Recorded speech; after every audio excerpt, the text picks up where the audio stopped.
going on, wrestling card collectors? Welcome to a special edition of the Three Count Show. I did not think we would get to this point, but I think we're kind of at a point now in our lives. Well, especially me. I know I'm the holdup here because of the store here. So my schedule is not as flexible, I think, as others maybe. I don't know. But here we are doing a special episode here. This is not going to be a monthly recap. This is not going to be our quarterly recap. This is a new program that we're going to be calling Hot Topic. Only which I love that name. Every once in a while, something comes up on Twitter or in the wrestling card world, and then a bunch of us start chatting about it, and we realize, oh, that's been talked about before. But what we want to do is we want to hit some of the bigger issues, things that we find ourselves in disagreement with, things that are subject to interpretation, things that some people think are set in stone and they aren't necessarily.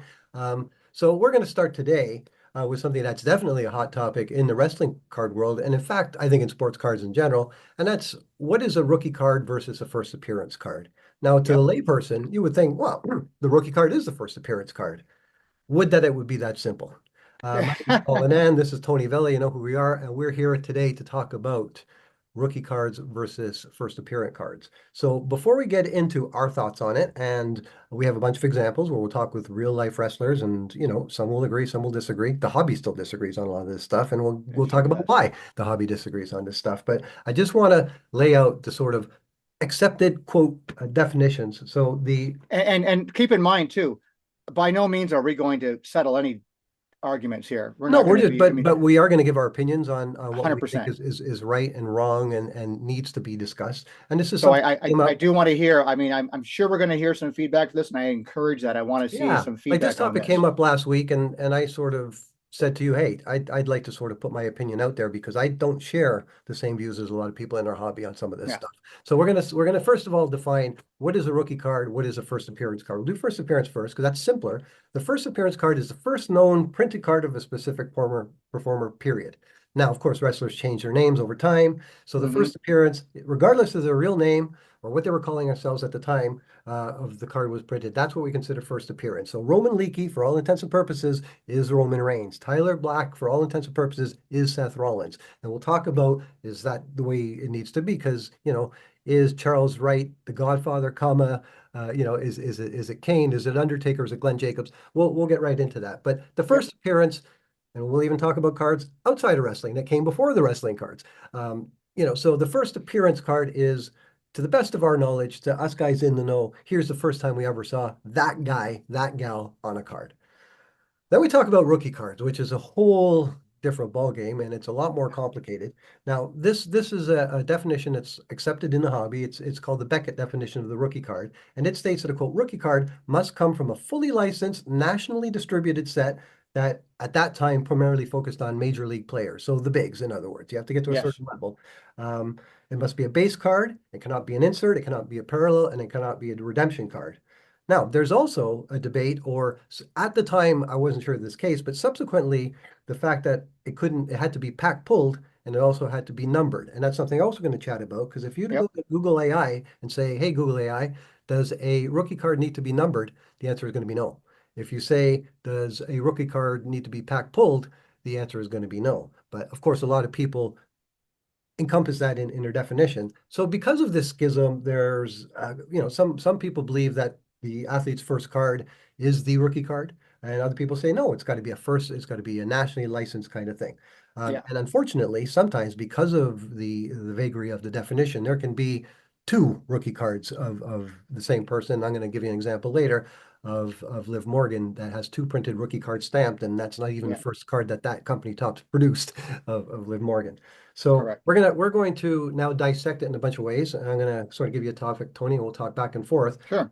But I'll start it, and let's start slinging mud right away. I do not agree that the standard definition of a rookie card should apply to wrestling cards. I don't believe it ever has. It doesn't make sense to me, and I asked our questions, does it apply to wrestling since wrestling isn't seasonal? It's actually first and foremost filmed entertainment. It's not an athletic competition, it's a show. So is wrestling sport or non-sport, or neither, or somewhere in between? Now, I don't believe that the rules of the rookie card should apply whatsoever to wrestling. And it's not that I don't accept the rules, they're out there and I'm not going to change them. But I don't think that the way our hobby works, and the argument is made, well, you want to have standardization, you don't want to have confusion in the niche, and I'll talk about that in a little bit too. But let's go to you on that. Do you Yeah, think that the rules of the rookie cards, as I've defined them, apply to wrestling? Because I don't. I don't, and I've been preaching this for decades. Um, eh, Not necessarily for the reasons that you just said, but some of those things like seasons, whether it's a sport or not a sport, I think those are irrelevant too, because we can have rookie card talks, first appearance in music cards or TV show cards or an actor or whatever. I think being a sport is irrelevant. But that being said, wrestling is different. It does not fit the traditional standards or definitions that has been applied by Beckett, decades ago. It never fit the definitions of that. For the very reason that you've already said, where do we define the character? Is it going to be Kane or is it Isaac B. Yankem? Is it going to be, Stone Cold Steve Austin or Stunning Steve Austin? I mean, Correct. it's the person. So I agree with you on that. But like I said, it doesn't really matter if it's sports or not. Yeah, because the issue is that what ends up happening is that manufacturers stamp rookie cards on their cards when they're printed. Which is ridiculous a lot of times, because you're going to tell me that the 2016 Topps Heritage is going to be AJ Styles rookie cards when I've got a 2004 Pacific that came out. I mean, come on. And we've got More 10 than a here decade later. we've got 10 here that I pulled that we'll go over, and we're going to look at, what the hobby considers to be the rookie, what we consider to be first appearance. And I think, and then look at the values. Look at what people are paying for the first appearance versus the rookie, and then and I determine think it's which is the one you also want. funny that I use that example of AJ Styles, which is so funny that Topps went out of their way to go ahead and stamp a rookie card for AJ Styles in the 2016 Heritage. Although we know as wrestling card collectors that he has two cards of just him in the 2004 Pacific. But CM Punk is also in that set, but he didn't get the rookie stamp when he came to WWE. And we'll talk about that. We'll talk about the level. We'll talk about national distribution, and we'll talk about what is considered to be the top. Like, is it just WWE and just AEW? But Tony, you've said something often that sort of is at the heart of this matter as to where wrestling stands in the genre. I ask you, and we've had this conversation before, is it sport or non-sport? And you say, well, Paul, I think it's sort of in between, It because is. because it's acting, but it's also athletic. So Correct. because we're if it was non-sport, there's no such thing as a debate as to what the first Farrah Fawcett card is in Charlie's Angels, because they don't bother with that. It just doesn't make sense. Now, of Yeah. course, these things happened at a time when Beckett started putting out their price guides in the early 80s, right? So they needed to have something to try and differentiate what the valuable cards are. But one of the issues, and we'll get to this too, is that by and large, the definition hasn't changed in all these years. No, it really hasn't. 40 years later, it's not a fluid kind of thing where if something comes along and we can say, well, this doesn't really make sense anymore. It's kind of ground in stone at this point.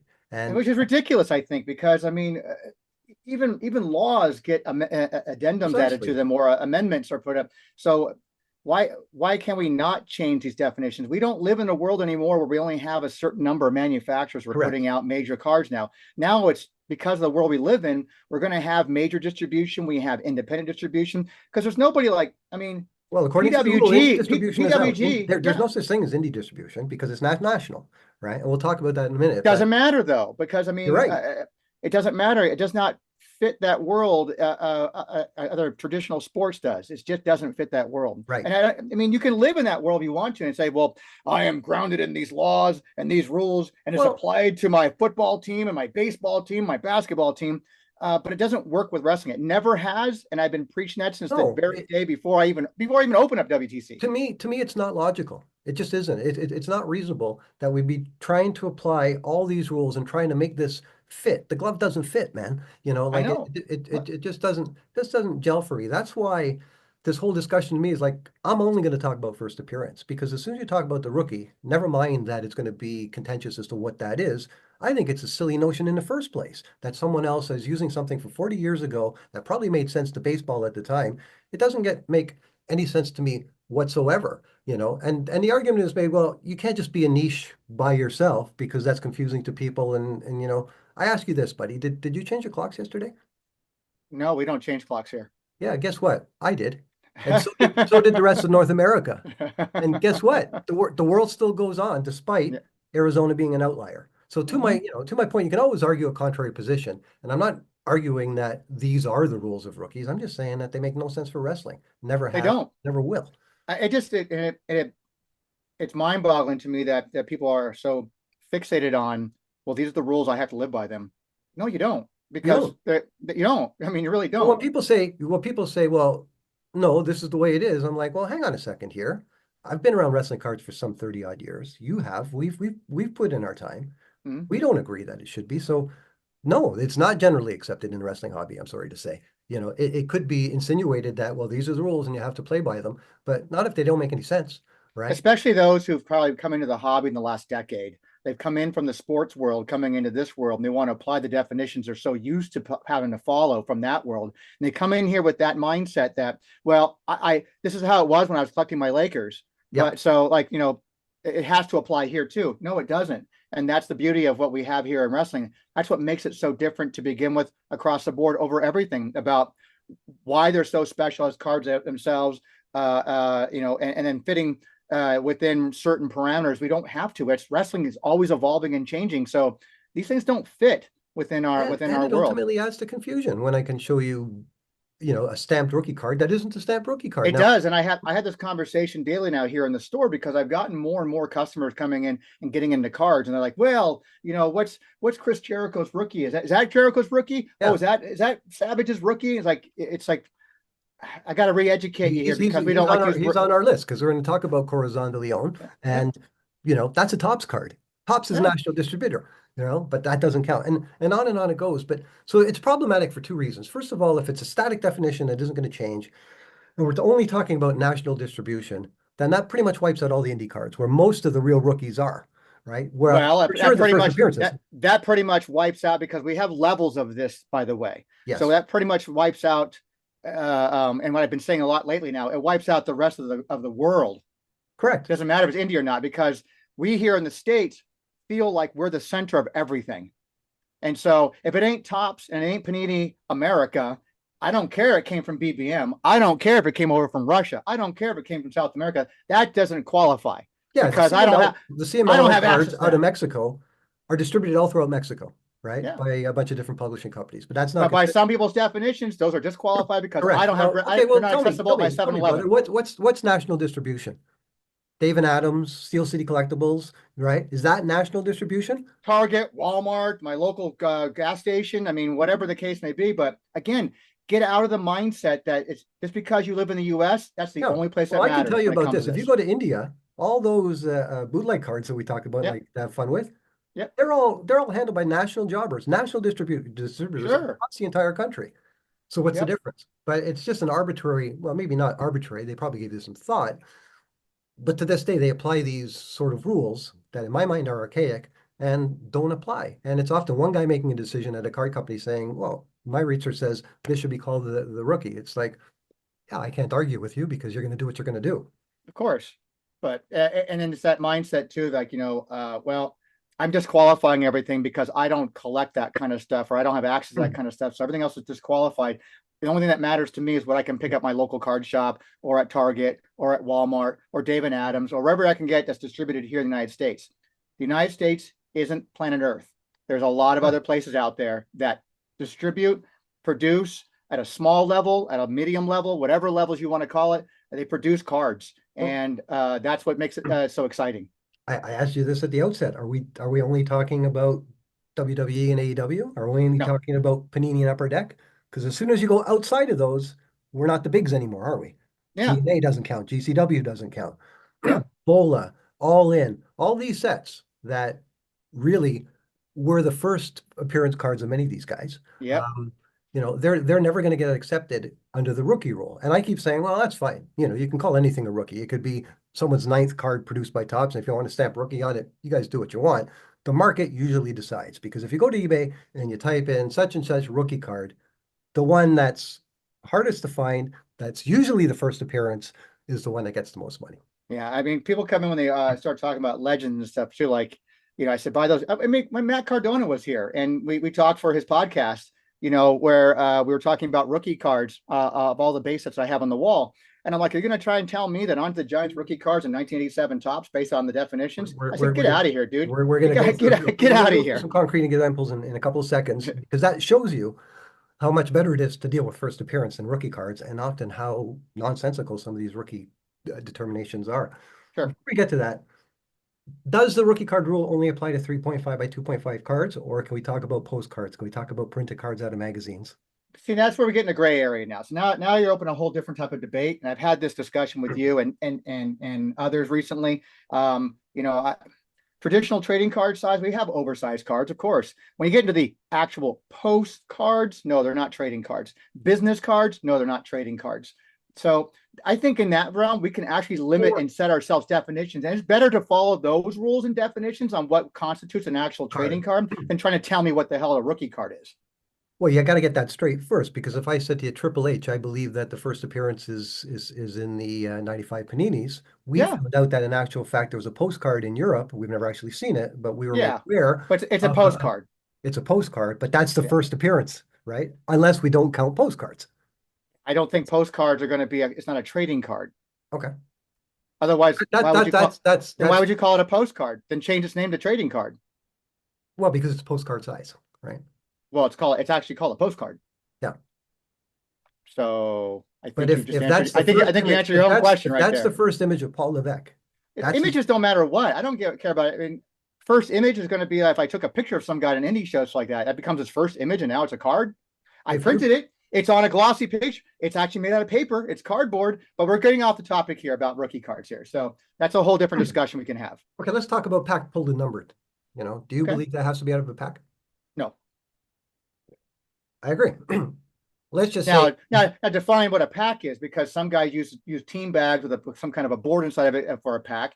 There's Waxateria cards puts their stuff to try to make it seem like an old school pack, which I really like that style. So packs can be defined by different reasons. Does it have to be? Yeah, consider Topps gets the license next year and they put out Transcendent. Yep. And in that Transcendent release, in that case that they're going to sell for 18 grand or whatever, is the first appearance legit rookie card of somebody. Sure. Doesn't fit the definition. It wasn't pulled out of a pack. What was pulled out of a pack? It's pulled out of a box. You know what I mean? I can go back. I have never opened it. I have it back here, but did Spectrum, did it contain a pack inside the box, or were the cards kind of seated inside the box? I don't remember. I don't know, because I get them. Then what about the fully loaded set? That didn't come inside of a pack. That came inside of it was already cased for you. Correct. But then that by the Beckett definition, if it's not packed, nothing that came out, it'd be a rookie then. We can't decide about what national distribution really is, because they say, Japan BBM counts because they have national distribution, but Mexico doesn't. You know what I mean? So we have to define a lot of these things. And again, back in 1980, when we were talking about baseball, and it was the early days of trying to put a price guide together, making sense of trading cards in a much smaller universe with a much smaller number of us being involved, it evolves to the point where, Panini's going to put out a Stephanie Vacker card, and they're going to stamp it as a rookie. And I'm like, well, hang on a second here.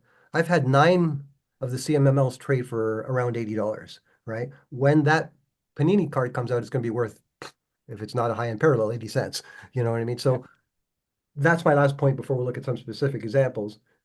Do you agree? I don't think that card is going to be 80 cents. Let's be realistic. It might be $8, but it's not going to be 80. No, it's not going to be $80. Right? No. Now we're going to have a few concrete examples in a sec. Sure. And the idea is that does the market, which is eBay for most intensive purposes, ultimately decide what that first appearance rookie card is? And I think it does.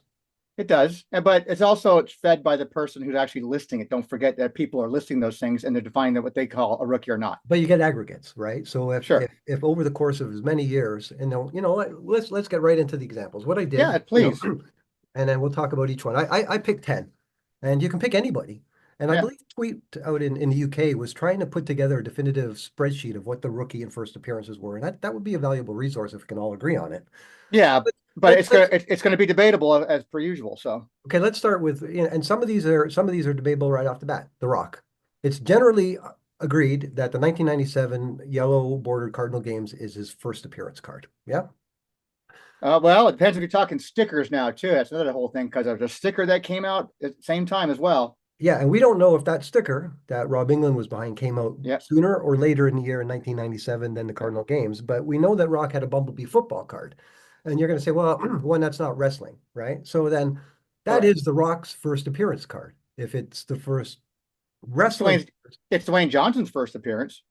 and that's what we get into. Dwayne Johnson, correct. And you have to say Dwayne Correct. Johnson. You have to say Glenn Jacobs because these guys call themselves many things. They're just actors essentially. And Dwayne Johnson is the guy's real name. So yes, his first appearance card is the Bumblebee foot card, a football card. His first Rock card is the 1997, and the first established or minted rookie is the 1998 Comages number 8.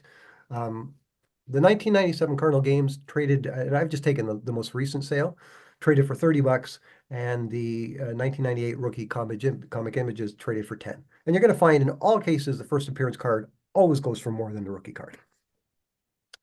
But you see right there, it's subject to interpretation. Is it football? Is it The Rock? Is it Dwayne Johnson? Is it Rocky Maivia? And again, that's my interpretation is I disqualify anything that's not wrestling automatically.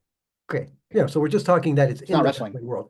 All right, so let's go to Hogan, because Hogan's the most obvious one. And usually when this topic comes up, it's where we start. We generally assume the 1982 Hulk Hogan Wrestling All-Star to be his first appearance card.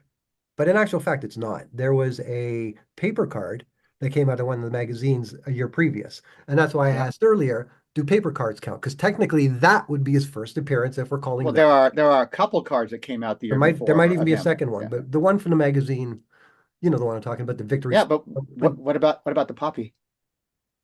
Uh, Poppy was, yeah, that was 81. 81. Right, Yeah. right, right. So there it is. However, it has been determined that the actual Hulk Hogan rookie card is 1985 Topps #1, right? By Which definition, by by Beckett definition, definition, yes. right? Now, the 82 Which is wrestling, just horseshit. But go ahead. yeah, that's why we're having this conversation, right? It's Yeah, a hot yeah. topic. All right. The What else? 1982 Hogan Raw uh, now goes for about $1,375. The #1 from 1985 goes for about 30. So that shows you that the market is fully determined that the Wrestling All-Star is the first appearance. That's the card that people want, right? So when a layperson from outside of the hobby comes and says to us, well, I want the first or the rookie or the Hogan card, it's the Mhm. All-Star, right? Because the market is, Let's also keep in mind, by the way, that just came to my mind. Let's keep in mind that just like most things here in life, it's also a campaign behind these things to force these things to become, well, this sometimes is the recognized. This is recognized. It's because there's a lot of people who have vested interest in these things. sure, Okay. So if I have a lot of these things, I want them to you're be going as to worth. champion. Yeah. I Yeah, want them to be. So you're going to you're, champion for them to go and you're a be the cheerleader of thing. what you have. Of And I course. made the point about the aggregate number of sellers on eBay, but a lot of times before they put their auctions, they'll look to previous, So it starts with one guy making a determination, one guy finding a Sure. carton of rock stickers and saying, hey, this is a rookie, right? Yeah. I believe the 95 Panini Triple H to be the rookie card, not because I have them, because I haven't seen one that's come out before them. And we know that that one came out before the magazines, but Yep. subject to interpretation, right? Let's look I'll, at I'll, Steve I'll Austin. throw the same as Trish Stratus. I have the promo card Yeah, from, you do. And that promo card came out before anything ever made by a major manufacturer. So that Yep. is absolutely the first appearance card, Yeah.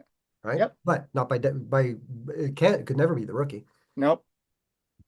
Let's look at Steve Austin. The first appearance card is 1991 Chromie that goes for about $100.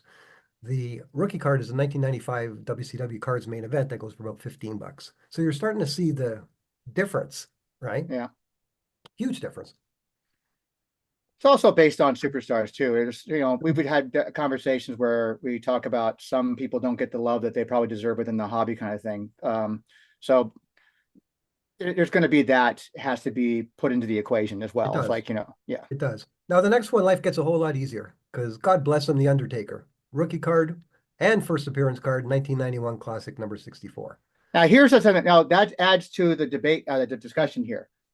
Just like in sports, and if you want to record it, put it back at sports, it is possible to have more than one rookie card from the same year. Sports did it all the time. Yes. We would have, there'd be a Griffey Bowman, there'd be a Griffey Tops, there'd be a Griffey Upper Deck. So there is possible that these are all rookies. Just which one is going to hold the most value? That's what the market determines. That kind of stuff. Well, but in 1991, we have classic for Undertaker. We have Merlin from Undertaker, all from 1991. That's rookies. Yeah.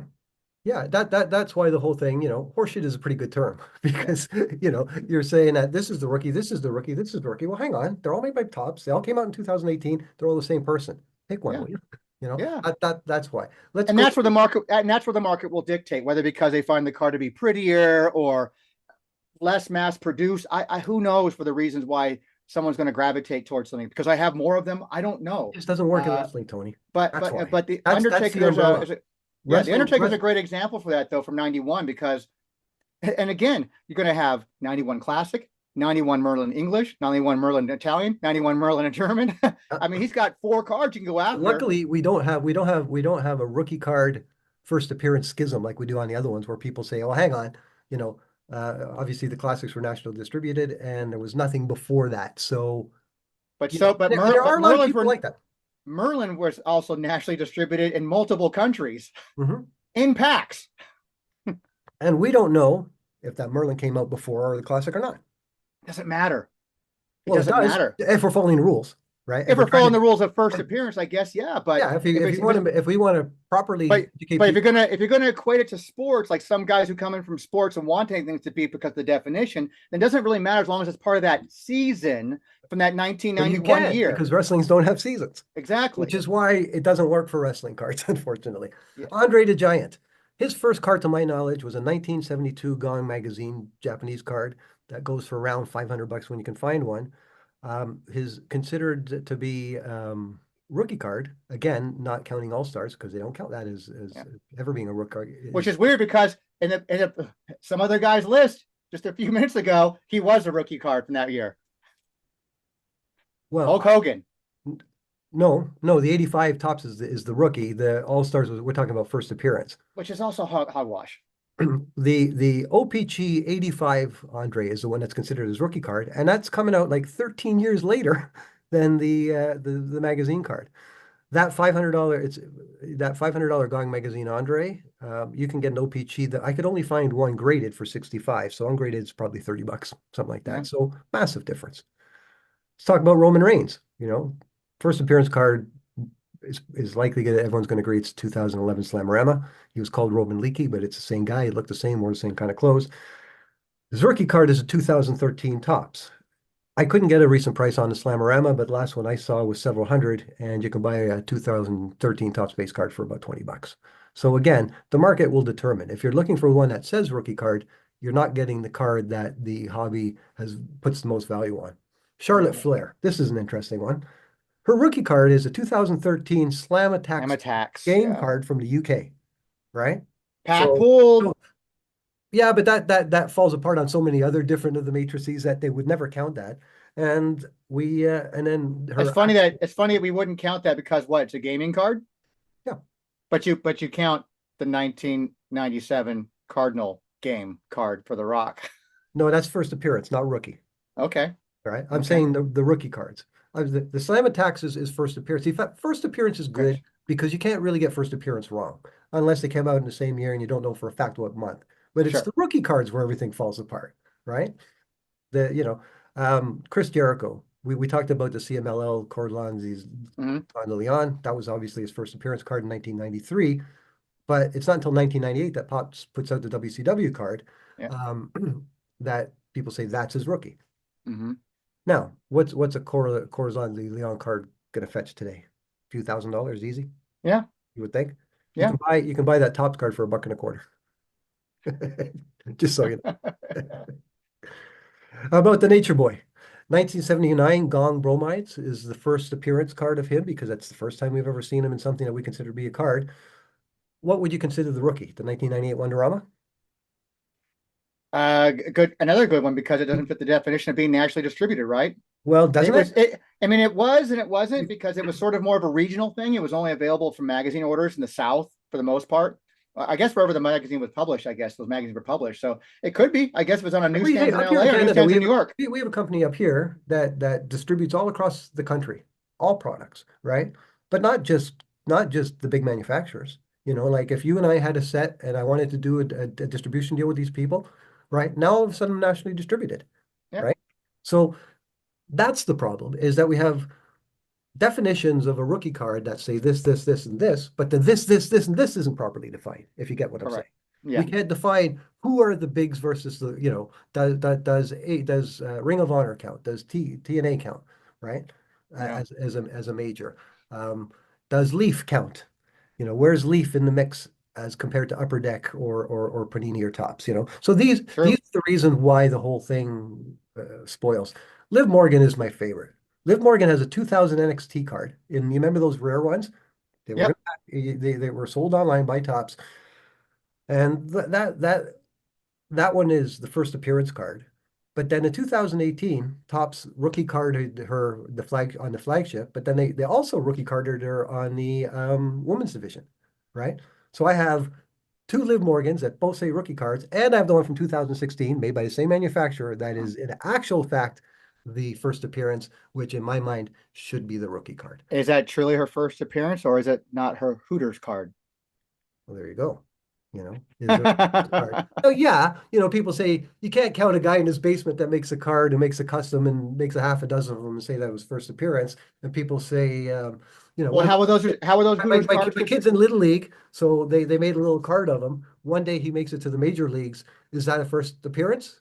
I say, yeah, it is. Yeah, yeah. It is because Well, I mean, everyone on that team got a card. It's a card, and it's that person. You how can't many? get first appearance wrong. The rookie card, How many first appearance Liv Morgan cards that were made for Hooters? Was that nationally distributed, regionally, only one restaurant? I mean, how does it go?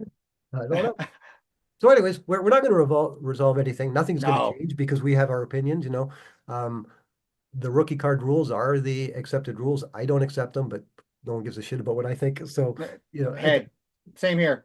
you know, No one gives a shit but either. but we're going to put it out there because like a lot of times people I mean, ask. I mean, yeah, also too, what the hell do we know? We've only been doing, this for 30 plus, Well, almost you 40 can't years. you can't say that it's these rules are hard and fast when you and I can at least raise a half an hour's worth of arguments against it, Yeah, of right? course, of course. I mean, again, the definitions don't apply to wrestling. I've No, had these discussions with multiple no, customers that come in here not discussing logical. not only what's rookie, what's first appearance, based on different people's names, different sports. Like, Brian Pillman's Canadian Football League, is that his Yeah. first card, or I mean, a lot of things change, and this is not a matter of just click what you love. It's just No, it's the market will dictate. As we've always said, the exactly. market will always Exactly. dictate whether it's wrong or right. It still dictates what the price point is going to be. Correct. The most valuable shouldn't, but most times does Yes. equal, first appearances. Yes. And we shouldn't Um, be so steadfast in our thinking and so sort of head in the clouds that we're not open to the idea that things can change, that definitions can be fluid. And sometimes, unfortunately, things are not as, quote, cut and dry as you might think. yeah. So that's what the show's all about, guys. Yep. Talking about topics like this, where we have some dissension in the community, and we like to sort of flash it out. By all means, if you think differently, and you probably do, let us know. If there's a topic out there that you think we should be covering, Yeah. let us know. We got a couple of other ideas. It's not too dissimilar than what you and Zan were doing a couple of years back. Yep. Zeroing on certain topics that need to be. But like you said earlier, it's a different time. We have our Different time. I mean, things have changed over the last several years, yeah, obviously, and things are going to be changing drastically in 2025 as well. absolutely. So I just thought it'd be kind of nice for us to sit down and discuss some of these, maybe revisit some points in the Yeah. past, because and see if The things are controversial still ones, as they were. Not even controversial sometimes. Sometimes just breaking announcements of some things and Mhm. discussing, like, how is this going to affect us as collectors in the market. Sure. So these are going to be coming out from time to time. I think it's something that needs to be done. We're gonna do one on grading and labeling. We're gonna do Well, we'll keep these short too. I mean, yeah, we're the gonna do goal one here is on to keep them autographs. between 15 to 30 minutes at tops. That's the idea. That's the idea. But this was our first one on the hot topic, and a lot of hot topics Let out us there, let man. us know what you think on this one, and Yep. please, if you have an idea that you think that this is something that you see a lot of confusion or a lot of differences of opinion, Yeah. and you and I, Tony, between the two of us, we can always get to some sort of consensus. Yeah, of course, absolutely. So, but I enjoy this, man. This is good stuff right here. So I know that we have a little bit more scheduled Yeah, schedules now, so we can maybe start bringing more of these like that. So I'm awesome. I'm happy to do that. So that's it for today, guys. Thanks for Yep. joining us. Yeah, and please do comments like that. Make sure you follow Paul over at the Wrestling Card Price Guide, and give us a follow over at WTC. Yeah, just comment below. I'm sure this is a heated topic, so I'm sure there's going to be a lot of difference of opinions. Oh, we could keep going. I could have mentioned another 10 cards and I could have Oh, kept going, easy, but easy. my point is clear is that, you know, I don't like it. So, yeah, me either. So, anyhow, let's, have this discussion on this, guys, and then until the next one. Awesome. Nice seeing you, Tony. Thanks. Nice seeing you. Yep.